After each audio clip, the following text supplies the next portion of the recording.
Rádio Vox News, a informação que você precisa. A gente vai falar sobre os desafios, da mobilidade urbana aqui em Lauro de Freitas e na intenção de ter esses esclarecimentos mesmo, sobre essas ações, os projetos, as soluções que a gestão já tem, para poder melhorar essa fluidez no trânsito. A gente quer primeiramente entender, o que a gestão atual ela tem feito aí para poder melhorar o trânsito aqui de Lauro de Freitas, considerando esses congestionamentos diários que muita gente enfrenta pela população. A gente sabe que Lauro de Freitas é uma cidade que está ali intermediando, obviamente, Salvador e Camaçari. O fluxo é muito alto para essas duas regiões, é uma cidade que está no meio, é uma cidade que muita gente reclama sobre a falta de viadutos, corredores, pontes e por aí vai. Como o senhor falou agora há pouco, são 30 anos de um desdenho, de um abandono.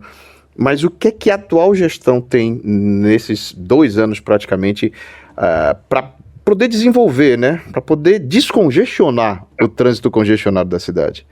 Lauro de Freitas tem um problema metropolitano que ele suporta. O trânsito, por exemplo, da Santos Dumont, que era uma rodovia, hoje municipalizou. Nós temos aí uma via de ligação de Salvador com Camaçari, com o litoral norte todo baiano. Então todo o litoral norte baiano, todo ele, é ligado através da Santos Dumont. Quem sai de Salvador e até parte de Camaçari pega esse trecho aqui, o Simões Filho, usa essa via. Então é uma via que nós compartilhamos tanto o trânsito urbano quanto o trânsito metropolitano. Então a solução para um problema metropolitano, ela deveria em primeiro momento ser uma solução metropolitana, uma solução inclusive até na época que a rodovia ainda era do governo do estado, uma solução macro, uma solução do governo do estado até, por assim dizer. Claro que eu não estou transferindo o problema para nenhum ente federativo. Estou falando que anteriormente poderia ser nesse sentido. Então, no segundo momento, nós temos um grande problema também, logo no cartão postal da cidade, que é a entrada ali da cidade, ali aquele viaduto ali, onde o próprio, na época, o governo do estado abriu uma perna da passarela e colocou um ponto irregular ali, para os ônibus, porque o metrô, quando chegou em Lauro de Freitas, a estação de ônibus não estava pronta. Em 2018 eles abriram aquela ponta da passarela ali e botou um ponto em cima do viaduto. Com a construção da estação de ônibus ali, e ao invés de fechar aquele ponto ali, o pessoal, a CCR, o governo do estado deixou aquele ponto ali aberto. E aí, hoje nós já temos uma retenção na entrada da cidade, causada justamente pela um pouco dessa leniência aí das gestões passadas aí, governamental. Já começa por aí o problema, Porque você ali tem desde os micro-ônibus e ônibus que param de vez em quando, você tem ali os motoristas de aplicativo, táxi, moto, ou seja, como é que acaba com isso? Tudo você imaginar. Então, e aí, o que acontece? Ali, aquele ponto deveria ser eliminado, e o embarque e desembarque de passageiro que vem do metrô para continuar suas viagens deveria ser dentro da estação. Só que do lado da Rua das Locadoras, que o pessoal chama, tem ali uma estaçãozinha ali ociosa, que hoje a CCR Metrô utiliza apenas um ônibus que leva as pessoas da estação do metrô para o aeroporto. Ali deveria ser o embarque e desembarque de todos os passageiros que desembarcam ali e vão pegar os ônibus, ou ônibus não, os aplicativos, ou moto, ou carro de passeio, que vão terminar sua viagem em Lauro de Freitas. Porque quem quer terminar a viagem em Lauro de Freitas por ônibus, atravessa a passarela e vai para a estação do metrô, a estação aeroporto, o terminal aeroporto de ônibus. Então dividiria o fluxo. Então o governo do estado na época não entendeu assim, deixou aquele problema ali para que o município pudesse resolver. Nós já tivemos reunião com a SEDUR do estado, a SUMOB, que é a Superintendência de Mobilidade do estado, e estamos já com 3 projetos. O município de Lauro de Freitas tem 3 projetos para tirar aquele ponto ali e dar uma dignidade aos passageiros e os usuários do sistema ali de metrô, e que vão pegar os ônibus ou os veículos de aplicativo, de táxi, tudo a partir dali. Já informamos em reunião ao governo do estado. Estamos aguardando agora mais uma rodada de conversa para que a gente marque o cronograma para retirada daquele ponto ali.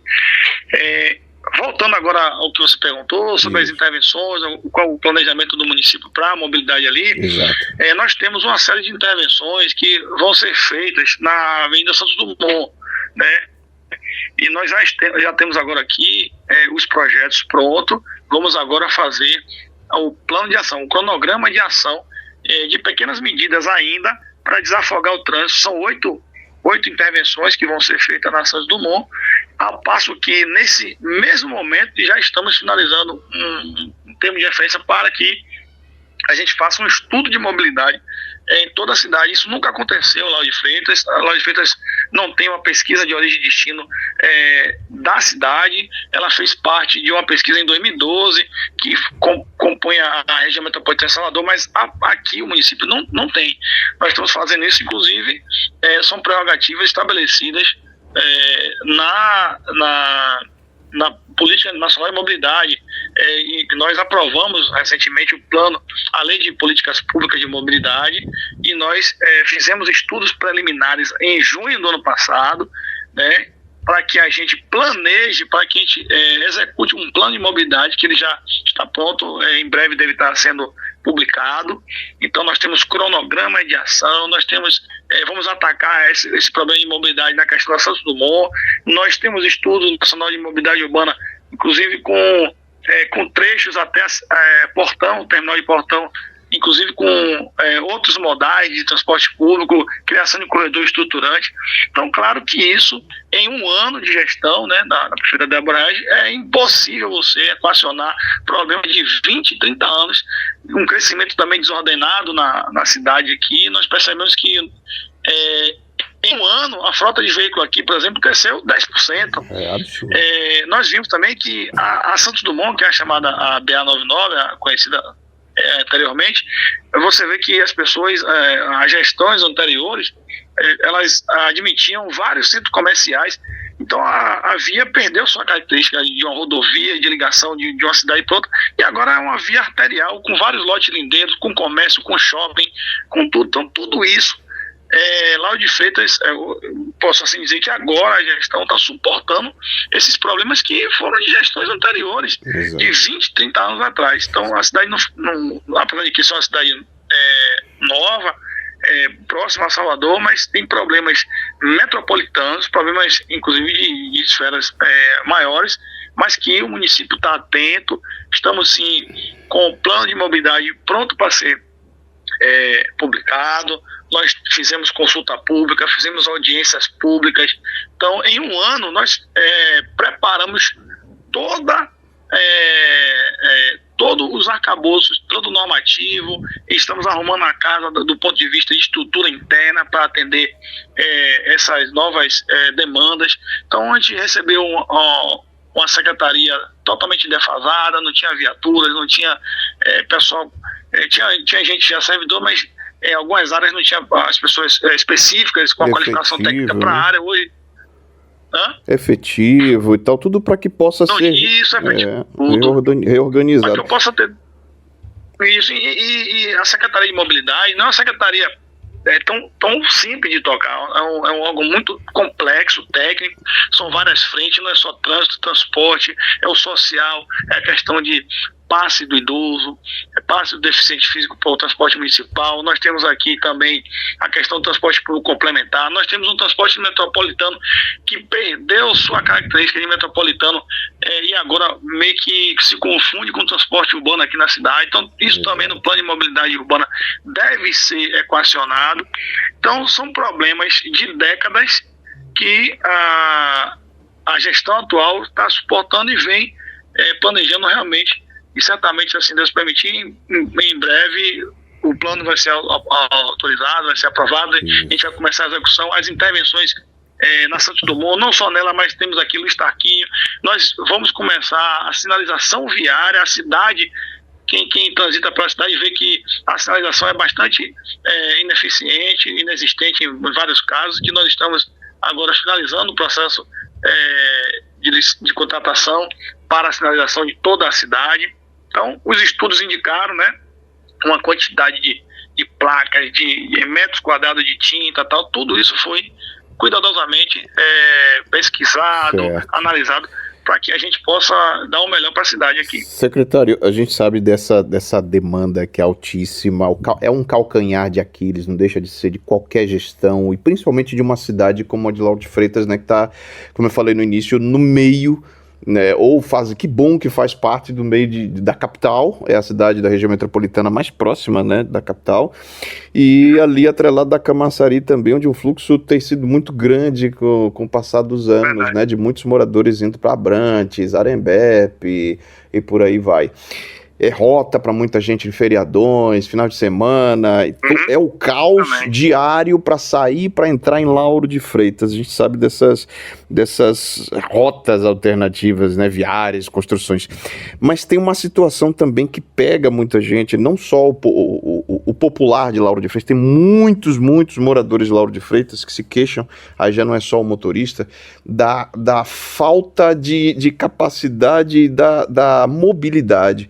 Quem sai da Itinga e precisa ir para Vila Azul Atlântico, quem sai de Portão precisa vir para Vida Nova, quem sai de Vida Nova precisa estar em Vilas e assim sucessivamente.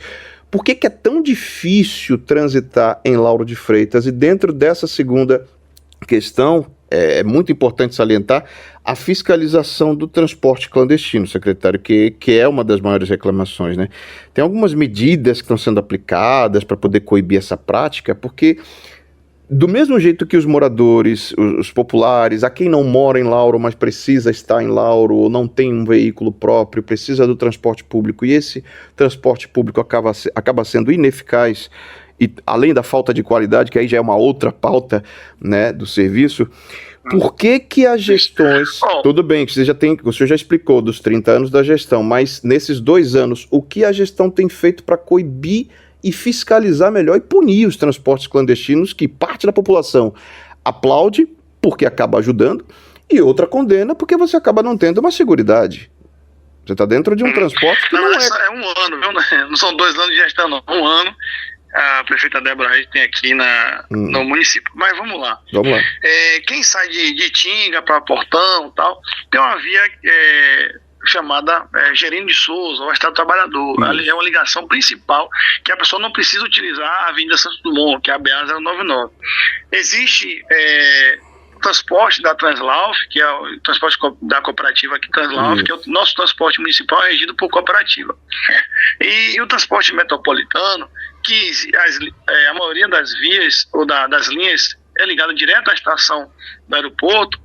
Você tem aí Itinga, você tem Portão, você tem Vida Nova, você tem Vila do Atlântico. Então, inclusive linhas passantes de outros municípios que passam aqui, inclusive dentro da cidade, a malha do transporte, ela é atendida. Porém, essa ligação interbairros que é feita por um transporte aqui que o pessoal conhece popularmente como ligeirinho, que é esse transporte que não é regulamentado, mas que tem uma presença bastante muito forte, massiva aqui na cidade. Para você ter uma ideia, existem características diferentes e a população lida, inclusive, de frente com isso aqui. Por exemplo, se eu tenho uma linha regulamentada do transporte público e um motorista de ônibus para em um dos pontos, fica aguardando encher o ônibus para poder sair com a viagem, aí a prefeitura vai receber 1 milhão de ligações dizendo que o cara ficou parado no ponto esperando encher a quantidade para ele sair, para viabilizar a corrida. Mas no transporte clandestino ninguém reclama. Então só senta ali, fica aguardando encher o carro para que vale a pena financeiramente o cara realizar a viagem. Caso contrário, ele não vai sair, eles não aceitam gratuidade. Então tudo isso o transporte regulamentar aceita a gratuidade legalmente constituída, o idoso, o deficiente físico, a meia passagem estudantil, e isso nada do transporte não regulamentado ele contempla. Só que as pessoas têm outro comportamento, não reclamam do clandestino, aceita todas as condições. É claro que com isso eu não quero viabilizar em hipótese alguma o uso do transporte clandestino, não. A gente, inclusive, está com a operação em combate ao transporte irregular. Hoje, desde ontem, nós estamos, inclusive, com a operação Ponto Legal, que nos principais pontos da aviação do Dumont está com os orientadores de trânsito e transporte assistindo os idosos, o deficiente físico, a pegarem do carro, orientar qual itinerário pegar. Então a gente tem isso aqui e nós vamos intensificar, inclusive, a operação de combate clandestino à noite, que a gente vê que também é bastante concentrado. Então é aquilo, a gente faz a nossa parte, mas esses problemas vão ser melhor equacionados com a edição do plano de mobilidade e finalizando os estudos, que, repito, a cidade tem 30 anos aqui, 40, que não tem nenhum estudo nesse sentido. Então, a partir de técnicas de estudo, nós vamos implementar a melhoria da qualidade do sistema de transporte e do trânsito da cidade. Entendi. Então não há uma forma mais efetiva de haver um combate ou a proibição desse método de transporte clandestino, já que a população está adequada a ele. E porque também, pelo que eu entendi... Não é isso. A gente vai fiscalizar, a gente vem fazendo isso. Porém, para mitigar todo esse problema, porque não basta a gente... nós temos o endocombate. Qual é o melhor combate ao transporte irregular? O endocombate. O que é isso, Gilmar? É quando eu melhoro a qualidade do sistema de transporte nosso. Se eu melhoro a qualidade do transporte público, as pessoas vão sair do clandestino e vão pegar o transporte regulamentado. Então, esse é o primeiro ação, que é o endocombate. Para fazer esse endocombate, eu faço o quê? Eu faço estudos de mobilidade para saber como a população está se deslocando, para quando eu trazer a solução, eu vou adequar a demanda, a minha oferta agora, a demanda que eu estou vendo. Não é simplesmente eu sair daqui prendendo todos os carros que vai resolver o problema. Não, eu tenho que ir. Para onde é que essas pessoas são transportadas? Eu preciso alocar, melhorar o serviço diante disso aqui. Então, nós temos hoje aí uma herança de 20, 30 anos de um transporte abandonado. Entendi. E que em 11 meses, um ano de gestão, a prefeitura não vai conseguir equacionar isso sem que faça da forma correta. Qual é a forma correta? Estudar o fenômeno, trazer as ferramentas de engenharia de transporte e trânsito e melhorar a qualidade, trazer veículos novos, com ar-condicionados, inclusive veículos podem ser também elétricos sustentáveis. Então tudo isso é o panorama que nós estamos propondo para a cidade aqui de Lauro de Freitas. É algo que tem que ser pensado a várias mãos, né? Não só com o poder público, mas com a sociedade também diária. Né? Vamos falar da questão dos horários de pico aqui também. Tem alguma, no radar de vocês, da Secretaria de Transporte aqui, para a Estrada do Coco, nas vias centrais, né? Que muita gente tem reclamado, a implantação aí, a possibilidade da implantação de faixas exclusivas, aqueles semáforos inteligentes, está no radar de vocês? Isso, nós temos sim, finalizando o processo também licitatório, inclusive de monitoramento de todo o trânsito, radares, com câmeras inteligentes, tudo isso para fazer também a onda verde, que é quando eu libero o fluxo diretamente através dos conjuntos semafóricos, e inclusive foi essa onda verde até Salvador, por exemplo, tem uma região pioneira que é aquela da Manuel Dias da Silva, onde tem semáforo inteligente que abre consecutivamente, né? Tem uma sequência de abertura, de fechamento, que dá para que você mantenha um fluxo bastante um fluxo bastante constante. Então nós temos sim, estamos finalizando agora o processo licitatório, breve a gente vai estar executando, modificando as controladoras da Santos Dumont, investindo também em fiscalização nas vias adjacentes, por exemplo, a Gerino de Souza, a Luz Taquinho, que tem muito estacionamento irregular, e a gente vai coibir isso para dar mais fluidez no tráfego. O pessoal estaciona em fila dupla. A gente precisa também aumentar o efetivo de agentes de trânsito. Nós temos 22 agentes de trânsito na cidade, ainda é um incipiente. 22? Nós estamos aumentando isso aí. Isso. Caramba. Nós criamos um serviço agora de orientadores de trânsito para melhorar esse atendimento à população, né? Em breve devemos ter aí um quantitativo muito bom, a partir de 50 orientadores, 100 orientadores, fazendo esse processo também de aquisição e tal. E aí a gente vai estar nos semáforos, nas vias com maior dificuldade de tráfego, para que eles orientem, dê fluidez no trânsito, dê segurança e melhorar a fluidez, a qualidade e a segurança no trânsito aqui na cidade. Tem um ponto nesse desafio diário, né, que o senhor passa aí, junto com a sua equipe, com a gestão, que é a questão do desenvolvimento urbano, que a gente acaba percebendo desordenado, né? Como é que isso impacta diretamente aí no tráfego? Isso também contribui para essas reclamações, para esse desordenamento? Eu diria que 90%. A cidade de Lauro de Freitas é uma cidade bastante, com bastante empresas, né? O serviço aqui é bastante pulsante. Então, como eu falei, há 20, 30 anos eu fico autorizando sempre empreendimentos a virem se instalar aqui, mas sem nenhuma análise de como vai ser o impacto viário, sem nenhuma contrapartida, o resultado é esse. O uso e a ocupação do solo tem relação direta com a mobilidade urbana. Então, se eu estabeleço um polo gerador de demanda grande, eu tenho que ter uma análise mais acurada, eu tenho que ver qual a contrapartida que esse polo vai dar do entorno, porque ele pode trazer problema de mobilidade. Então, a Lauro de Freitas foi agredida nesse quesito de as gestões anteriores não se preocupar com a mobilidade e deixar realmente a Santos Dumont perder a sua função de escoamento de trânsito. Claro, é bom dizer também que nós temos uma via metropolitana que foi construída e que também é um pouco ociosa. A gente não tem, cara, a gente tem várias hipóteses de que, pelo motivo pelo qual ela não está sendo tão utilizada, mas que poderia escoar o trânsito de Salvador, Camaçari, para Simões Filho, através da aeroporto e a via metropolitana. Mas as pessoas continuam utilizando aqui a Santos Dumont, passando por dentro da cidade, que aí, para você ter uma ideia, nós temos 104 mil veículos cadastrados, a Santos Dumont tem 20 mil veículos dia transitando sentido. Então, é um trânsito muito grande aqui por dentro da cidade, que é um trânsito que na sua maioria não é nosso. É o trânsito de Salvador, de Camaçari e de regiões e de cidades mais próximas do litoral norte. Então, é um problema metropolitano suportado por um município. É muito difícil essa demanda. Tem algum plano, secretário Dilmar, de curto prazo aí para poder desafogar esses pontos críticos, né? Como a Itinga, Centro, aquele acesso à praia de Pitanga também, que é outro foco de muitas reclamações para quem vai curtir a praia ali no final de semana. É um tripé. A gente, educação, a gente vai, conscientização é um primeiro pilar.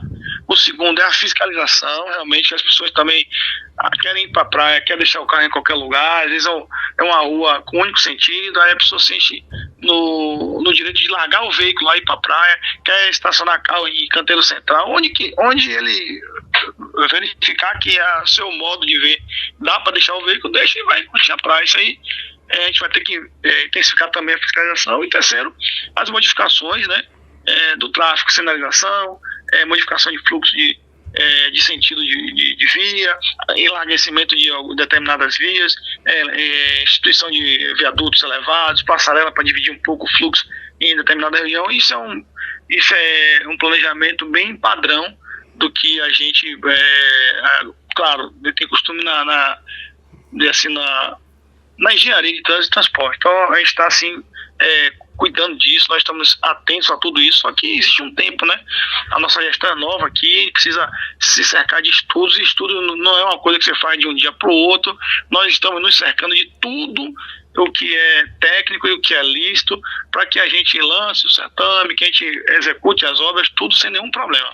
Então é interessante afirmar que Lauro vai passar por uma grande reformulação no que diz respeito à fluidez do trânsito, não só nos bairros, mas também ali onde desafoga, né? Que é a avenida principal. Se assim Deus permitir, com certeza. Agora, eu entendo um pouquinho da ansiedade, um pouco de demora. Nós temos aqui 2 meses na pasta, mas a gente já fez muito, e nós estamos cumprindo a liturgia, que é fazer tudo certinho, tudo na técnica, tudo que diz a lei, e aí gera um pouquinho mais de tempo. Então, esse tempo é salutar. É melhor que a gente espere só um pouquinho mais e que a gente faça tudo certinho, que dê certo, do que a gente meta o pé pelas mãos e acabe tendo que retroceder, né, e gastar mais energia, mais tempo, e a população ficar numa situação pior do que o que se encontrar. Então, eu peço um pouquinho de paciência ao pessoal, nós estamos atentos. A prefeita Débora Aires nos incumbiu dessa missão, nos deu autonomia para que a gente verifique a melhor forma de fazer, a forma mais legal, a forma mais técnica, para ajudar a população aqui, Lauro Freitense. E para fechar, secretário Dilmar, existe uma previsão, uma parceria, né, com o governo do estado para poder acontecer essas intervenções maiores na infraestrutura aqui da cidade, porque a gente tem histórico de obras, né, do DEBA, por exemplo, na requalificação da Santos Dumont, em algumas vias, viadutos, essa coisa toda. Tem essa previsão? Já existe uma conversa? Claro, veja bem, os entes federativos, eles precisam se unir. Eu falo os entes federativos precisam se unir no bem comum da população. Como eu falei inicialmente, nós temos um problema aqui metropolitano, que o município vem suportando. Esse fluxo de veículos aqui é o fluxo de outras cidades que passam aqui dentro. Então, é claro que é bem verdade, salutar, e melhor que isso seja resolvido a 4, 5, 6 mãos, envolvendo inclusive outros entes federativos, tanto o governo do estado quanto o governo federal, se for o caso, para que a gente melhore a vida da população aqui. De ordem da prefeita, a gente não tem nenhuma restrição em lidar com os entes federativos. Inclusive, tivemos reunião no mês passado com o governo do estado e foram abordados temas de mobilidade urbana também aqui para a cidade, decorrente inclusive de problemas, né, sua origem ser inclusive metropolitana. Então a prefeitura de Lauro de Freitas, ela vai tomar todas as medidas possíveis para que os problemas de mobilidade aqui, transporte de trânsito e também sejam resolvidos da melhor forma possível. Dilmar, muito obrigado, pelo seu tempo, obrigado pelos seus esclarecimentos. A gente espera poder estar aqui de volta batendo um papo, e dessa vez para falar do avanço aí dessas oportunidades da gestão, desse trabalho que não é fácil, lidar com o trânsito não é fácil, a cidade está crescendo cada vez mais e atraindo muita gente para passar por aqui. Tá bom, meu amigo. Um abraço, estamos à disposição aqui.